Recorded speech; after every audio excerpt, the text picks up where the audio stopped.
Lyca production Subaskaran வழங்கும் Arun Vijay, Amy Jackson, Nimisha நடிப்பில் director Vijay இயக்கத்தில் மிஷன் சாப்டர் 1 திரையரங்கில் வெற்றிகரமாக ஓடிக்கொண்டிருக்கிறது. குடும்பத்தோட போய் பாருங்க.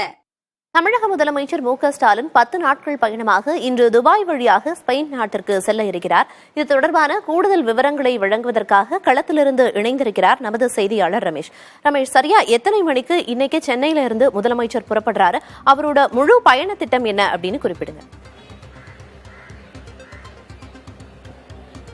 இன்றைக்கு 9:40 இரவுக்கு எமிரேட்ஸ் பிளைட் மூலமாக முதலமைச்சர் துபாய் வழியாக ஐரோப்பிய நாடான ஸ்பெயினுக்கு செல்றாரு.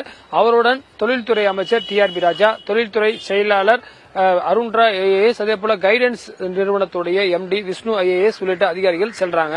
அதாவது பாத்தீங்கன்னா முதலமைச்சருடைய 3வது வெளிநாட்டு பயணம் 2021 திமுக ஆட்சிக்கு பிறகு பாத்தீங்கன்னா இதுல 7ஆம் தேதி வரை பல்வேறு நிகழ்ச்சிகள் கிட்டத்தட்ட பாத்தீங்கன்னா 11 நாட்கள் ஸ்பெயின்ல தங்குறாங்க முதலமைச்சர். அதுல பாத்தீங்கன்னா பல்வேறு முதலீட்டு நிறுவனங்கள் ஏற்கனவே பாத்தீங்கன்னா உலக முதலீட்டாளர் மாநாடு இந்த மாதத்துல நடைபெற்றது. இந்த அப்ப வராத நிறுவனங்கள்லாம் தற்போது அங்க கையெழுத்தாகின்றன. அண்மையில் நடைபெற்ற அமைச்சரவை கூட்டத்திலும் ஸ்பெயின் நிறுவனங்களுக்கு ஒப்புதல் கொடுக்கப்பட்டிருக்கின்றன.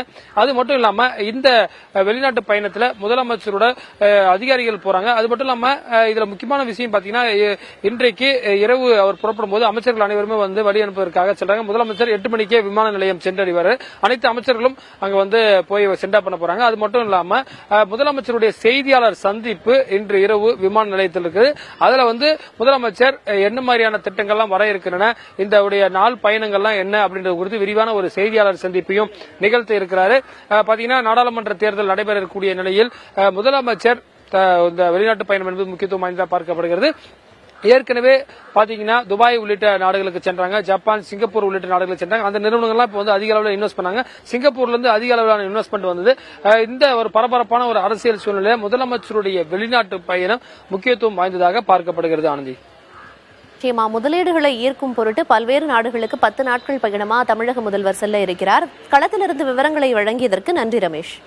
லைகா புரொடக்ஷன் சுபாஷ்கரன் வழங்கும் அருண் விஜய், எமி ஜாக்சன், நிமிஷா நடிப்பில் டைரக்டர் விஜய் இயக்கத்தில் மிஷன் சாப்டர் 1 திரையரங்கில் வெற்றிகரமாக ஓடிக்கொண்டிருக்கிறது. குடும்பத்தோட போய் பாருங்க.